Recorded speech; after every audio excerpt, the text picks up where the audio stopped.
오늘은 여호수아의 회고록이란 제목을 가지고 함께 말씀을 나누도록 하겠습니다. 여호수아서 마지막 장, 여호수아의 마지막 유언과 같은 말씀을 함께 나누려고 하는데요. 사진 한 장을 좀 보여드리기 원하는데요. 저희 시골집 사진은 아닙니다. 무슨 사진인 것 같아요? 전원일기의 사진인데요. 몇 년 전 창사 60주년을 맞이한 방송국에서 저를 다시 방영하는 일이 있었고, 또 OTT에서는 인기 드라마로 탑10에 올라갔던 적도 있는 것입니다. 전원일기는 알고 보니까요, 1980년부터 2002년까지 무려 23년간 방영을 했습니다. 이 자리에 앉아있는 우리는 다 한 번씩은 본 적이 있는 그런 드라마있는데요. 농촌 드라마이잖아요. 근데 이게 전원일기 2021이라고 해서 몇 년 전에 다시 이렇게 그들이 모여가지고 옛날 이야기를 하는 그런 일들이 좀 있었는데요. 드라마의 주축이었던 최보람 씨와 또 김혜자 씨를 위시해서 고두심, 또 김용건, 유인촌, 김수미 같은 반가운 사람들이 나와서 옛날에 있었던 이야기를 하면서 그런 회고하는 그런 드라마였습니다. 여러분, 이런 전원일기 같은 드라마를 보시면 어떠세요? 마음이 좀 따뜻해진다 이런 생각하지 않으세요? 시사저널에서 문화평론가인 정덕현 씨가 이렇게 이 사실을 이렇게 평가하고 있었는데요. 이렇게 이야기하고 있더라고요. 농촌마저 도시화를 꿈꾸는 요즘 우리에게 원형적인 따뜻함으로 기억되어 있는 고향의 풍경들은 갈수록 소외되고 사라져간다. 그래서 그 사라져가는 전경에 대한 갈증이 커지듯이 전원일기는 2021년의 새로운 가치로 우리에게 재조명되고 있다. 세상은 변하고 그 삶의 방식 또한 변해가지만 그래도 달라지지 않는 것, 또 안아야 한다고 여기는 것, 그것은 바로 우리네 인간이다. 그래서 전원일기를 통해 우리가 애써 찾고 있는 건 무엇이 아닐까 싶다? 인간의 온기가 아닌가 싶다. 그러냐? 예전을 돌아보면서 따뜻함들을 생각해 보는 것, 그것이 이 드라마의 큰 내용인데요. 저는 오늘 이 말씀, 우리가 읽는 이 말씀을 보면서도 여호수아가 우리들에게 주기 원하는 따뜻한 온기가 있다라는 생각을 해보게 됩니다. 여러분, 회고록이라는 것이 무엇일까요? 회고록이라는 것은요, 글쓴이가 자신이 경험한 지나간 일들을 돌이켜 생각하고 쓰는 정기문의 한 종류다, 이렇게 알려져 있습니다. 돌아보는 것이죠. 돌아보는 것. 오늘 본문의 말씀은 여호수아가 쓴 여호수아의 회고록인데요. 저는 읽으면 읽을수록 이것이 여호수아의 회고록이 아니라 여호와의 회고록이다, 이런 생각을 점점 많이 하게 되었습니다. 그냥 여호수아 자신의 이야기를 하는 것이 아니고 이스라엘 역사 가운데 함께 하셨던 여호와 하나님에 대한 이야기를 하는 여호와의 회고록이다, 이런 생각을 해보게 되었는데요. 그것이 무엇인지, 어떤 것들을 여호수아가 우리들에게 말하고 싶어 했는지 그 내용을 함께 살펴보기를 원합니다. 여러분, 전원일기와 같은 그런 농촌 드라마 이런 것들을 보면요, 마을 사람들에게 중요한 걸 알릴 때 사람들을 모읍니다. 그렇죠? 모아서 마을 회관과 같은 데서 이렇게 이야기하는 것처럼 오늘 여호수아는 이스라엘 백성들을 한 장소로 모이게 합니다. 그 장소가 어딘지 한번 살펴보시기 바랍니다. 1절 말씀 우리 같이 읽도록 하겠습니다. 같이 읽겠습니다. 여호수아가 이스라엘 모든 지파를 세겜에 모으고 이스라엘 장로들과 그들의 수령들과 재판장들과 관리들을 부르매 그들이 하나님 앞에 나와 선지라. 그죠? 그들이 어디에 섰다는 거예요? 세겜에 섰다, 이렇게 얘기하고 있는데요. 이 세겜이라는 장소는 굉장히 중요합니다. 예전에 이스라엘 백성들이 에발산과 그리심산 중심에 이 세겜이 있는데 그곳에서 그들이 하나님과 언약을 갱신했던 적이 있기 때문에 굉장히 중요한 도시이기도 하고, 또 그들의 조상들에게 있어서도 굉장히 중요한 땅이기도 하고요, 도시이기도 하고, 또 가나안 땅에 들어가는 관문과 같은 것이 바로 이게 세겜이다라고 알려져 있습니다. 더 중요한 것은 무엇이냐면 하나님이 이 세겜에서 아브라함에게 가나안 땅을 약속하셨다라는 사실이라는 것이죠. 어디에서요? 세겜에서 하나님이 아브라함에게 약속하셨다라는 것이죠. 1절부터 6절까지 말씀, 창세기 12장 말씀 보시면 이렇게 기록되어져 있는데요. 여호와께서 아브라함에게 이르시되 너는 너의 고향과 친척과 아버지의 집을 떠나 내게 보여줄 땅으로 가라. 내가 너로 큰 민족을 이루고 내게 복을 주어 내 이름을 창대하게 하리니 너는 복이 될지라. 5절 6절 같이 읽겠습니다. 아브라함이 그의 아내 사레와 조카 롯과 하란에서 모은 모든 소유와 얻은 사람들을 이끌고 가나안 땅으로 가려고 떠나서 마침내 가나안 땅에 들어갔더라. 하나님이 약속하신 곳, 그것이 바로 세겜이었다라는 것들을 우리는 보게 되는데요. 오늘 성경에 나오는 한 장면을 생각해 보시기 바랍니다. 아브라함에게 약속하셨던 그 약속이 수백 년이 지난 다음에 아브라함의 자손들이 그 자리에 함께 모여서 함께 그것들을 회고하고 있는 장면이라는 것이죠. 아마 그 자리에 모였던 아브라함의 후손들의 그 감동도 어마어마했을 것입니다. 아브라함에게 약속했었던 것이 수백 년이 지나서도 그대로 이루어진 그 땅 가운데, 세겜 가운데 서 있다는 것이 굉장한 감동이었을 것입니다. 그런데 동시에 하나님에게도 굉장한 감동이었을 것이다 생각되어집니다. 아브라함에게 약속한 그 약속을 신실하게 기름까지 지켜서 그 후손들을 지금 세겜에 함께 모아놨을 때 하나님은 너무너무 즐거워하셨을 것 같아요. 드디어 마침내 다 이뤘다라고 말할 만큼 하나님께서는 참 기뻐했을 것이다 우리는 생각해 볼 수 있습니다. 이스라엘 백성은 지금 세겜에 함께 모여 서 있습니다. 사랑하는 성도 여러분, 여러분은 지금 어디에 서 있으십니까? 우리 그리스도인들은 지금 어디에 서 있는 것 같으십니까? 오늘 성경에 보니까요, 세겜이라는 장소도 있지만 하나님 앞에 섰다 이렇게 표현하고 있는데요. 여러분, 세겜이라는 곳은요, 하나님 앞에 서는 자리입니다. 하나님 앞에 서는 자리. 여러분의 세겜은 어디고 우리의 세겜은 어딘 것 같으십니까? 우리의 세겜은요, 언약을 맺는 장소입니다. 하나님의 사랑의 언약은 어디에서 맺어졌습니까? 그것은 바로 예수 그리스도께서 죽으신 십자가에서 그 언약이 맺어졌지요. 그렇다면 이스라엘 백성들이 세겜에 서 있는 것처럼 우리는 십자가에 서 있는 줄을 믿습니다. 우리는 그 십자가에 서 있는 사람들이라는 것이죠. 하나님이 오랫동안 우리를 용서하기로 작정하시고 마침내 우리를 용서하신 그 자리, 그 십자가에 우리가 서 있다라는 것이죠. 하나님이 세겜에서 그들이 다 모였을 때에 드디어 이루었다, 다 이루었다라고 말하는 것처럼 예수 그리스도가 그 십자가에서 죽으시면서 다 이루었다라고 말하는 그 십자가의 자리에 우리가 서 있는 것, 우리 그리스도인들이 그 자리에 서 있는 줄을 믿습니다. 우리 첫 번째 정리하기 원하는 것은요, 우리는 지금 십자가 앞에 서 있는데 하나님의 언약의 장소인 그 십자가에 서 있다는 것을 잊지 마시기 바랍니다. 이스라엘 백성들이 세겜에 서서 그 기쁨이 있었던 것처럼 우리 모두가 십자가 앞에서 그 은혜가 있기를 간절히 소망합니다. 내 죄가 사함받았고 또 하나님의 자녀가 되었다는 그 기쁨이 우리 삶 가운데 가득하고, 때로 내 인생이 힘들 때에도 그 십자가의 자리에서 나와서 다시 하나님의 은혜를 회복하기를 주님을 축원합니다. 우리가 회복되는 자리는 바로 그 십자가의 자리라는 것을 잊지 마시기 바랍니다. 여호수아는 이스라엘 공동체의 옛날 이야기를 하고 있는데요, 핵심적인 내용이 무엇이냐니까 가만히 보니까 점점 애굽으로 내려갔다, 약속의 땅을 벗어서 내려갔다, 이런 이야기를 하고 있더라고요. 2절에서 4절까지 말씀 보실까요? 여호수아가 모든 백성에게 이르되 이스라엘 하나님 여호와께서 이같이 말씀하시기를 옛적에 너희의 조상들 곧 아브라함의 아버지 나홀의 아버지 데라가 강 저쪽에 거주하여 다른 신들을 섬겼으나 내가 너희 조상 아브라함을 강 저쪽으로 이끌어내어 가나안 온 땅에 두루 행하게 하고 그의 씨를 번성하게 하려고 그에게 이삭을 주었으며 이삭에게는 야곱과 에서를 주었고 에서에게는 세일산을 소유를 주었으나 야곱과 그의 자손들은 어디로? 애굽으로 내려갔으므로. 어떤 내용인가 제가 간단하게 좀 정리했습니다.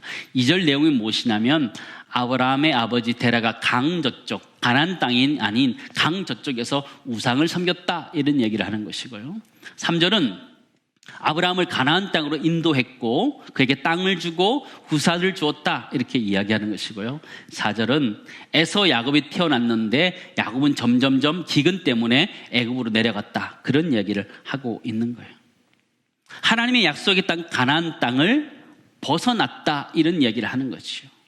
그 다음 9절 5절에 7절 말씀 보시기 바랍니다. 내가 모세와 아론을 보내었고 또 애굽에 재앙을 내렸나니 곧 내가 그들 가운데 행한 것과 같고 그 후에 너희를 인도하여 내었노라. 내가 너희의 조상들을 애굽에서 인도하여 내어 바다에 이르게 한즉 애굽 사람들이 병과 마병을 거느리고 너희의 조상들을 홍해까지 쫓아오므로 너희의 조상들이 나 여호와께 부르짖기로 내가 너희와 애굽 사람들 사이에 흑암을 두고 바다를 이끌어 그들을 덮었나니 내가 애굽에 행한 일을 너희의 눈이 보았으며 또 너희가 많은 날을 광야에서 거주하였느니라. 이렇게 말하고 있는데요. 무엇을 했는지 기억이 나십니까? 네, 제가 정리해 드리겠습니다. 5절은 무엇이냐?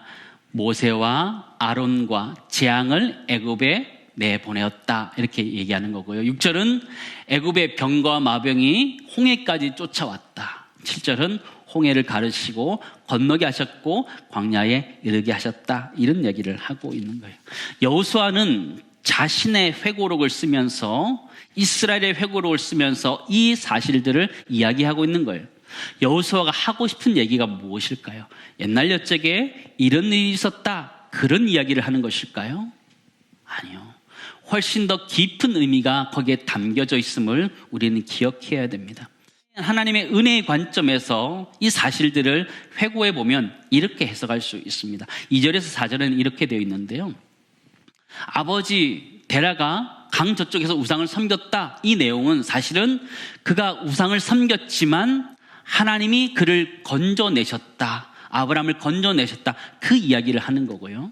3절 가나안 땅으로 인도하시고 후사를 주셨다라는 것은 가나안 땅에 살 수 있도록 하나님께서 땅과 후사를 허락해 주셨다라는 내용이고요. 4절은 야곱이 애굽으로 내려갔다라는 것은요, 그가 하나님의 언약의 땅을 벗어났지만 끝까지 하나님이 그를 지켜보고 있었다라는 것을 이야기하는 구절이에요.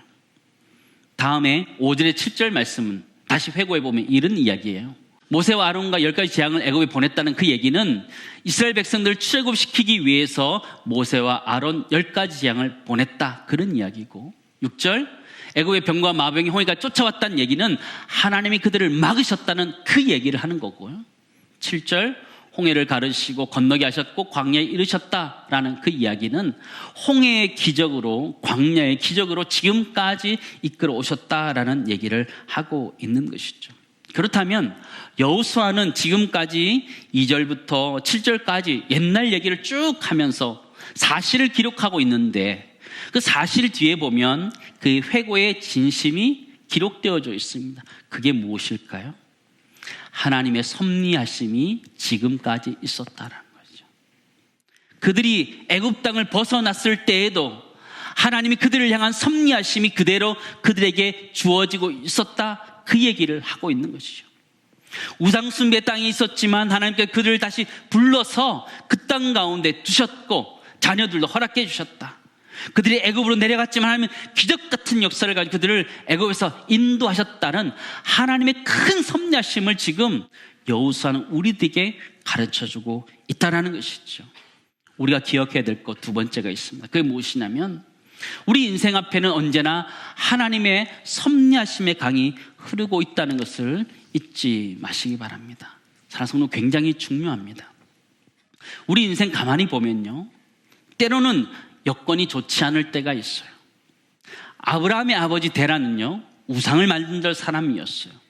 그럼에도 불구하고 하나님께서는 아브라함을 끌어내셔서 가나안 땅에 두시고 하나님을 섬기는 자로 역사하셨어요. 야곱이 약속의 땅을 떠나서 애굽으로 갔지만 그들이 그 땅에서 함부로 올라올 수 없는, 그들이 종으로 있기 때문에 올라올 수 있는 그 상황에서도 하나님은 이적과 기사를 통해서 그들을 결국은 가나안 땅으로 인도해 내셨다라는 것을 이야기하고 있어요. 2절부터 7절까지 구구절절 여호수아가 그것을 회고하는 이유가 무엇이냐면 하나님의 섭리하심이 그들 가운데 있었다라는 것을 우리에게 이야기해 주고 있는 것이죠. 그렇다면 여러분, 우리 인생도 마찬가지 아닐까요? 우리 인생도 가만히 돌아보면 하나님의 섭리하심과 인도하심이 우리 인생 가운데 있은 줄 믿습니다. 이 자리에 나와 있는 거 그런 것 아니에요. 하나님의 섭리하심이 있어서 이 자리에 있는 것이잖아요. 우리 전원일기처럼 우리 시골에 살았던 우리가, 그죠? 제사 지냈던 우리가 이 자리에 나와서 예수 그리스도를 믿고 그것을 타파하고 지금 하나님을 믿고 있다는 것, 하나님이 우리에게 주신 섭리인 줄을 믿습니다. 우리 인생 가운데 그렇게 섭리의 강이 흐르고 있음을 잊지 않았으면 좋겠어요. 때로는 우리가 우리의 기근 때문에 야곱이 애굽에 내려갔던 것처럼 우리가 하나님의 손을, 하나님의 바운더리를 넘어서는 것 같이 때로는 방황할 때가 있어요. 그럼에도 불구하고 하나님은 그 야곱을 유심히 지켜보고 있었어요. 아브라함의 약속 때문에 그들을 지켜보고 있었고 그들을 결국은 가나안 땅으로 인도하셨다면 하나님께서는 우리도 인도해 주실 줄을 믿습니다.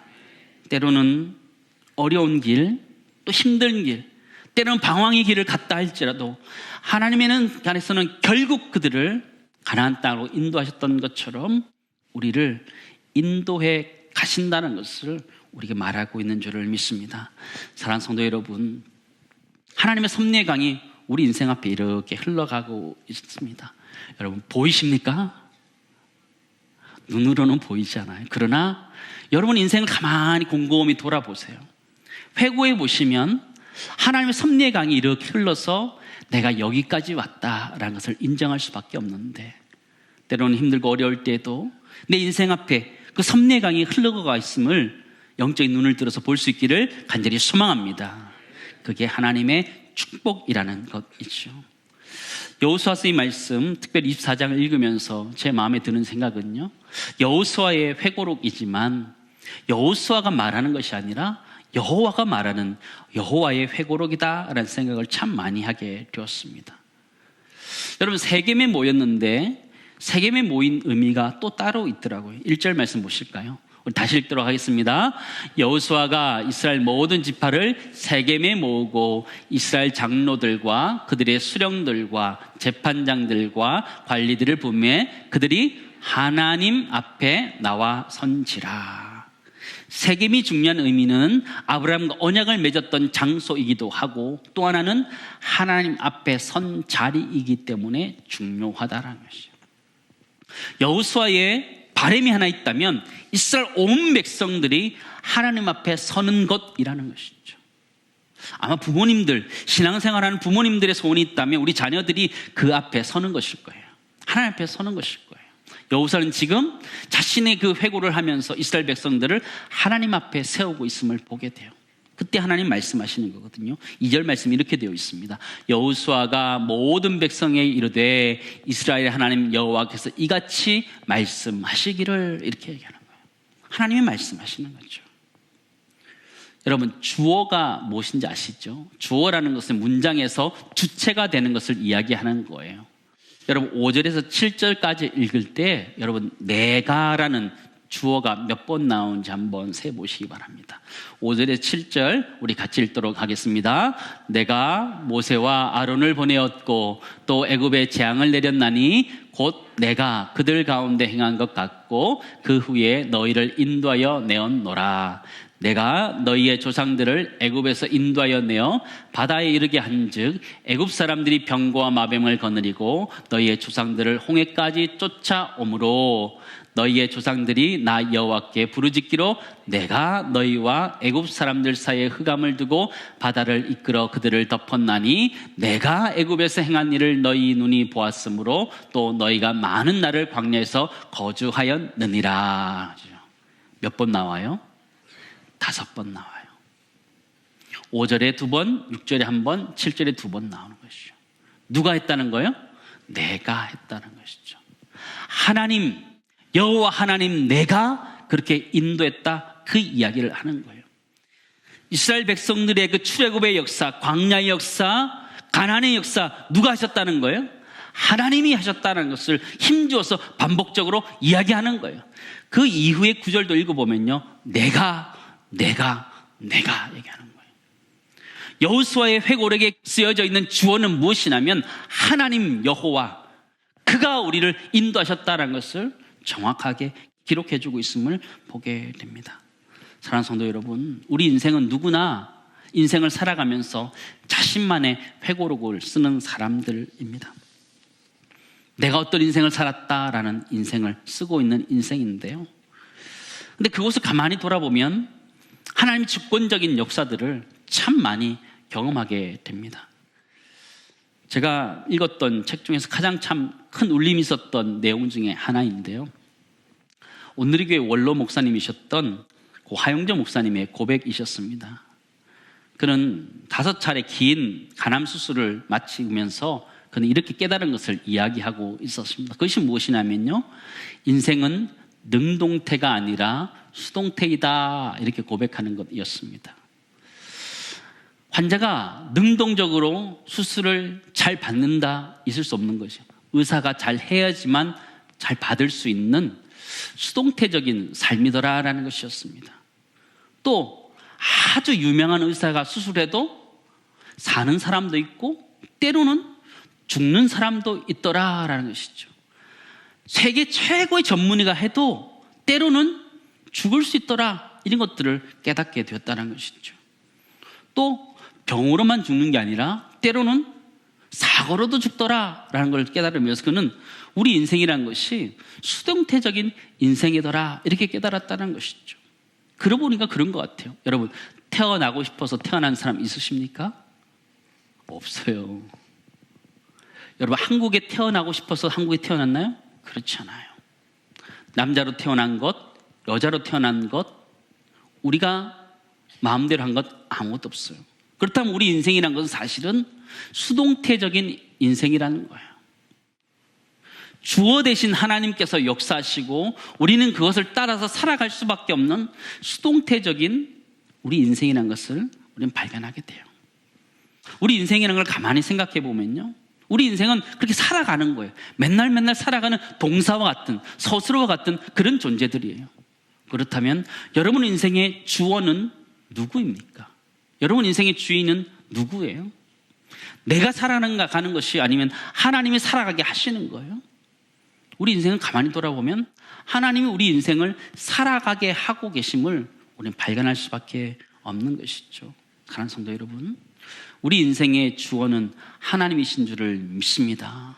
그 하나님 우리 인생을 이끌어가고 계심을 여호수아는 지금 우리들에게 말해주고 있는 거예요. 하나님은 내가 계속해서 이야기하면서 우리에게 말씀하시는 거예요. 여러분의 인생은 누구 거예요? 하나님의 것이라 말씀하시는 거예요. 하나님이 이끄시겠다고, 하나님이 책임지시겠다고, 하나님이 이끌어 가실 것이라고 우리에게 약속하시는 줄을 믿습니다. 그 음성이 우리 마음속에 들려야 되는 거예요. 여러분, 오늘 가실 때 이 한 말씀 하나만 기억해도 충분해요. 내가라고 말씀하신 하나님이 우리들에게 내가 말씀하신 그 하나님의 음성 우리가 들었으면 좋겠어요. 내가 지금까지 인도하셨고 내가 지금 보호하고 있고 내가 이끌어갈 것이라고 말씀하시는 그 하나님의 음성이 우리의 심령에 들려질 수 있기를 주님 축원합니다. 우리 인생은 하나님께서 이끌어주시는 대로 따라가는 수동태적인 인생이라는 것을 깨닫기 원합니다. 마지막 3번째 정리하기 원하는 것은 이것입니다. 우리 인생의 주어는 우리 자신이 아니라 하나님이라는 것을 우리 잊지 않았으면 좋겠습니다. 사랑하는 성도 여러분, 우리는 각자의 인생의 회고록을 써가고 있습니다. 그 회고록에 우리 자신을 써서 내가 무엇을 했다는 것이 아니라 하나님이 어떻게 해주셨다라는 것들을 기록할 수 있는 하나님의 은혜가 기록되어져 있는 회고록을 써가는 우리 모두 되기를 간절히 소망합니다. 이제 말씀을 정리하도록 하겠습니다. 이스라엘 백성들이 세겜에 서 있었던 것처럼 우리는 하나님의 언약 위에, 십자가 위에 서 있다는 것을 기억하시고 하나님 그 언약을 이룰 때까지 우리를 버리지 아니하실 것이라는 그 확신들을 가지고 이 땅의 삶들을 살아가기를 소망하고요. 또 우리 인생의 어려움들이 참 많이 있겠지만 하나님이 섭리하시는 그 섭리의 강이 유유히 흘러가고 있다는 것을 여러분 영적인 눈으로 보시기 바랍니다. 때로는 어려움이 있지만 하나님 분명히 우리를 건지실 것이라는 믿음의 눈을 가지고 하나님 섭리하심을 바라보는 눈이 우리 가운데 있기를 소망하고요. 우리 인생 가운데 우리는 수동태의 인생이라는 걸 기억하면서 하나님 이끄시는 대로 하나님의 인도하심을 따라 살아가는 은혜가 우리 모두 있기를 간절히 소망합니다.